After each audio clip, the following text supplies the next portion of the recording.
Hi dreamers, happy Tuesday. My name is Crystal, and in today's episode of Travel Talk Tuesday, we will be discussing tragedy on board Holland America's New Amsterdam, funnel woes with Carnival Freedom, and island resorts from Royal Caribbean. Let's discuss.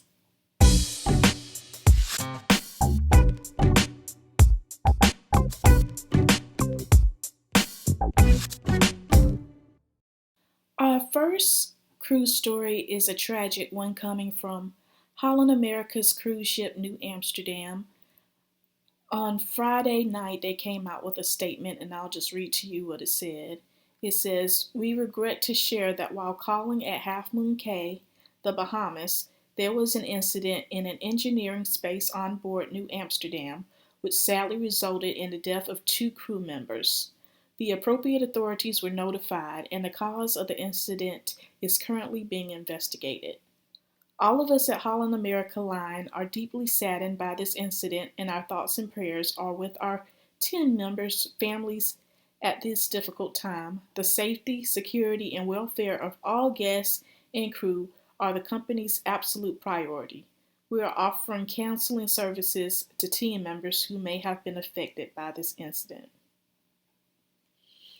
So that's a bit of sad news. It's always sad when someone passes away. And as you know, the people on the cruise ships, the crew, they work so hard to give us seamless vacations. And while they're working in the background, we're partying away and having a good time. But let's take a moment of silence and send up prayers for the family and friends of the crew members who passed away, and also the crew on board, because I'm sure, like at any other job, they're all like one big happy family working together to, give us a good experience. So let's keep all of the crew from Holland America's New Amsterdam in our prayers. Number two is about Carnival Freedom.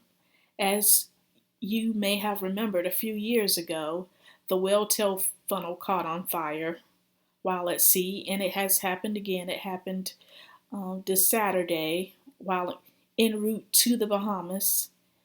They don't know exactly what caused it, but it's something that needs to be fixed immediately. So therefore, sailings that was supposed to go out Monday of this week, the 25th, and then the 29th, those cruises have been canceled so that the problem can be fixed.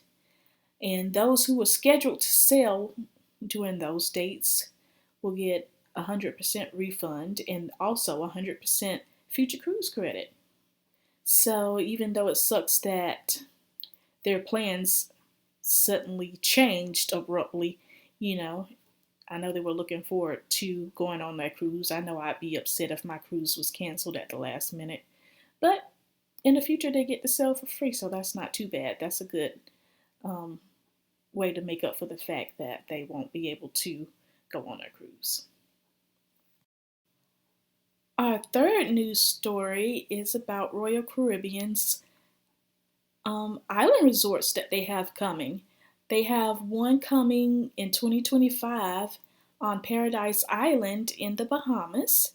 And then in 2026, they have one coming in Cozumel, Mexico. So that's exciting. Right now, of course, they have Perfect Day at Coco Cay, their private island in the Bahamas. But it's nice to have two other beach resorts to look forward to in the future. I'm especially excited about the one in Cozumel. I love Mexico. I love their beaches and their resorts there. But when going on a cruise with Royal Caribbean, it'll be really nice to have a free beach resort to go to. I can't wait to see what it looks like. So for our travel tip today, I want to tell you how you could possibly save money on airline tickets. Now, this is not foolproof, but it has worked for me on more than one occasion. So hopefully it'll work for you too. And the tip is to start looking for flights early. As soon as you know you want to go to a destination that requires you to fly, start looking for airline tickets right away. If the tickets are high at the time that you start looking, you can get notified when the prices go up or down. For an example, you have Google have flight trackers.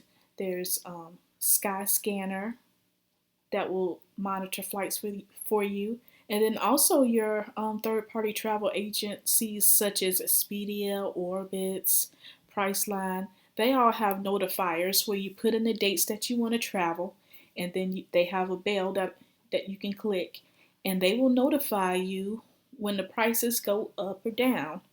So then possibly it will go down to a price that's in your budget, and you can go ahead and book your flights. Another way to monitor flights, it might not be necessarily a planned flight, but just in general giving you cheap flight information, is secretflying.com. That one's good for giving you cheap flights from internationally or cities in the US. And also FairDrop, you can go online to look or also download the app. I don't know if you look at the YouTubers Kara and Nate, but this is their company that they founded, and it will send notifications to you on different flights that's leaving cities near you.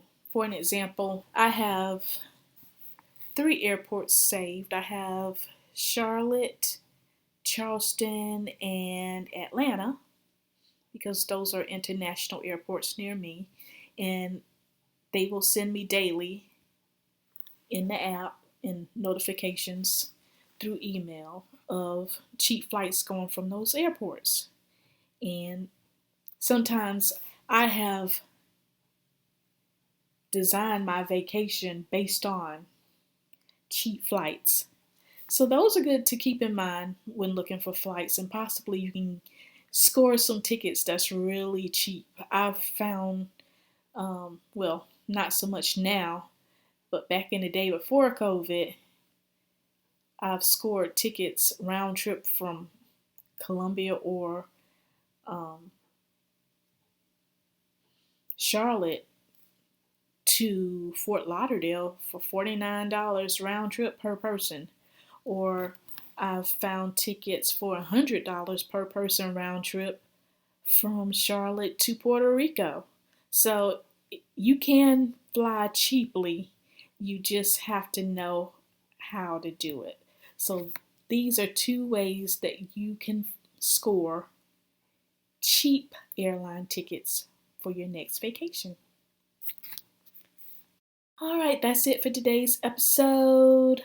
I hope you have enjoyed it. If you have, please give it a big thumbs up. If you think someone else can benefit from this video, please share. And I will see you next week. But until then, eat well and travel often. Bye.